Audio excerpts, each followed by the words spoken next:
Boas-vindas ao canal Vamos Fazer Dinheiro. Hoje a gente vai mergulhar a fundo numa das maiores transformações recentes do nosso mercado financeiro. A pauta da vez é a Sabesp, negociada lá na Bolsa sob o ticker SBSP3.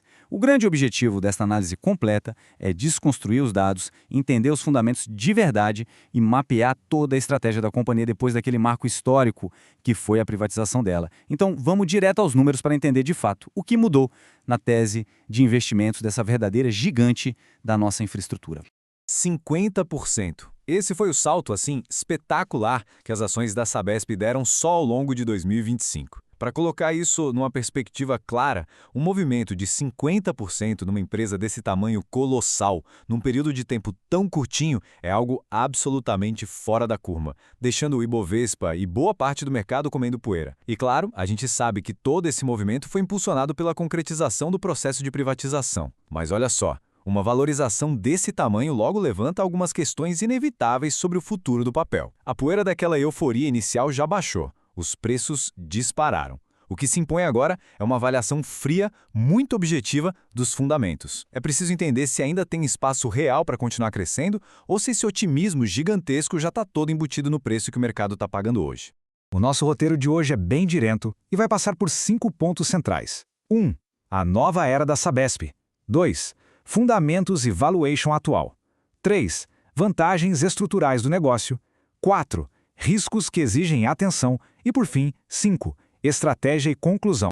Começando pela seção 1, a nova era da Sabesp, entendendo a transformação da companhia.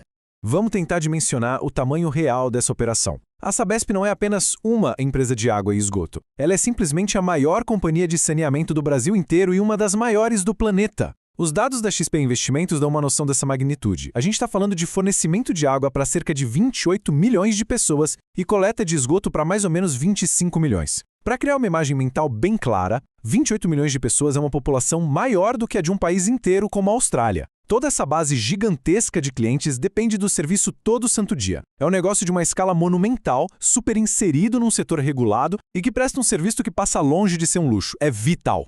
A demanda aqui não é uma escolha de consumo, é literalmente uma necessidade biológica diária. E para avaliar esse ativo do jeito certo, a gente precisa criar o modelo mental adequado. Fica muito mais fácil entender a Sabesp quando colocamos a empresa lado a lado com um negócio de perfil totalmente oposto, como a Suzano, por exemplo. De um lado a gente tem operações cíclicas, totalmente atreladas àquele sobe e desce louco das commodities no mundo todo.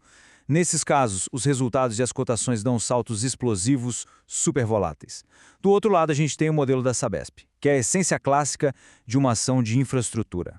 A tese aqui foca em extrema previsibilidade, com uma natureza muito defensiva contra crises econômicas e aquele crescimento gradual, constante. É como subir uma escada de degraus de concreto bem sólidos. É uma dinâmica de gerar valor completamente diferente, desenhada para estabilidade no longo prazo e não para saltos repentinos. Bom, o grande divisor de águas na história da companhia aconteceu ali entre 2024 e 2025. A privatização funcionou literalmente como uma chave, abrindo aquele cadeado pesado do controle das amarras estatais. O primeiro impacto gigante dessa abertura foi cortar drasticamente a interferência política nas decisões da empresa, dando para a administração uma independência real.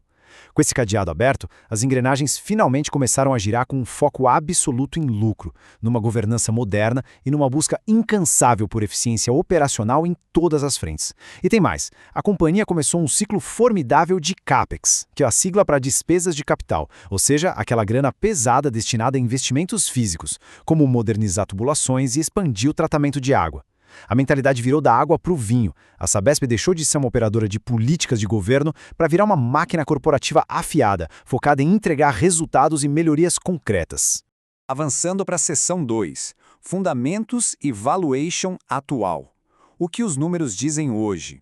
Deixando o calor das narrativas para trás, a nossa atenção agora vai direto para a precificação atual, feita por analistas de mercado como o pessoal da XP Investimentos. Considerando as ações negociando ali numa faixa entre R$ 145 e R$ 147, as estimativas projetam um preço-alvo orbitando entre R$ 160 e R$ 162.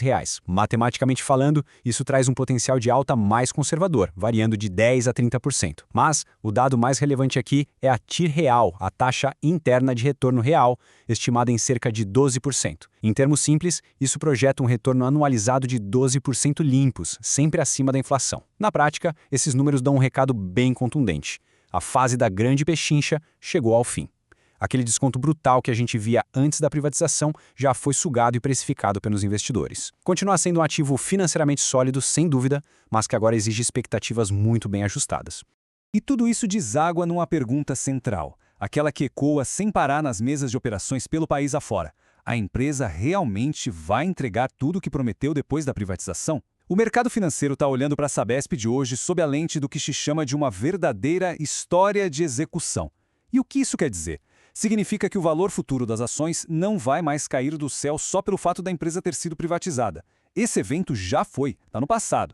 Agora, todo o ganho de capital extra vai depender exclusivamente da capacidade dessa nova equipe de gestão de arregaçar as mangas e executar o plano de negócios.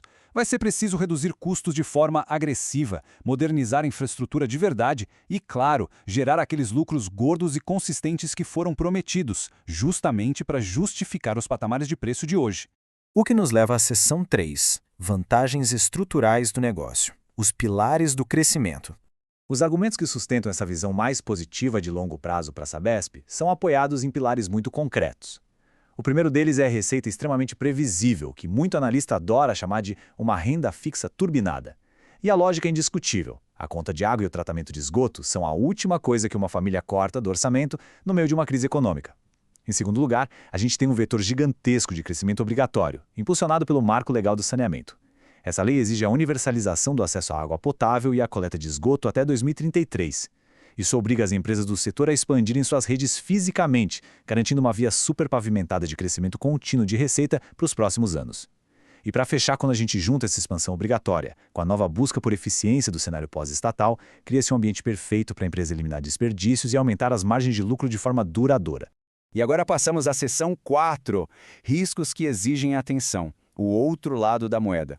É claro que um estudo sério jamais fecharia os olhos para as fraquezas e ameaças do cenário. O primeiro risco que a gente tem que colocar na balança é o próprio valuation atual da companhia, que hoje se assemelha a um balão já bem esticado. Com projeções de alta mais limitadas a um teto ali perto de 18%, a margem de segurança para erros de gestão fica incrivelmente estreita. Qualquer tropeço na execução pode desapontar o mercado que já paga caro pelo ativo. Além disso, existe o famoso risco regulatório. O martelo que decide o valor da tarifa cobrada não fica só na mão da empresa, passa pelo crivo rigoroso das agências reguladoras e isso sempre traz um componente de incerteza política. Tem também o fator geográfico e ambiental, que é o risco hídrico. Longos períodos de seca pesada podem derrubar o volume dos reservatórios, prejudicar as operações e dar aquele susto no mercado. E por fim, a tal promessa de modernização exige que a empresa quebre o cofrinho e gaste muito dinheiro no curto prazo. Aquele CAPEX elevado sobre o qual a gente já conversou pressiona agressivamente o fluxo de caixa disponível, o que reduz pelo menos momentaneamente a capacidade de distribuir grandes dividendos. E chegamos à seção 5, estratégia e conclusão. O lugar da Sabesp na carteira. Consolidando todo esse cenário, a estratégia de alocação fica bastante evidente. A Sabesp assume de forma bem natural a posição clássica de base de carteira.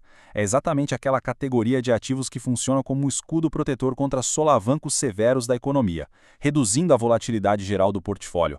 Ao mesmo tempo, garante uma das formas mais robustas e estruturadas de exposição ao setor essencial de infraestrutura no Brasil. A mentalidade para quem investe aqui deve estar ancorada no recebimento de retornos consistentes, passo a passo, mês após mês. Buscar multiplicações mágicas e explosivas de capital no curto prazo com esse ativo seria contrariar a própria natureza do negócio de infraestrutura. Fica então uma reflexão provocativa para fechar este estudo.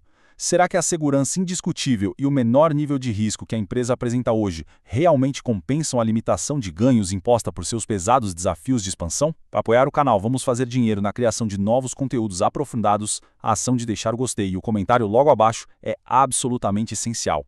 A inscrição no canal e a ativação do sininho também são passos fundamentais para garantir que nenhuma análise futura passe despercebida. Fica aqui o nosso enorme agradecimento para a companhia ao longo de todo este mergulho de conhecimento. Até o próximo estudo.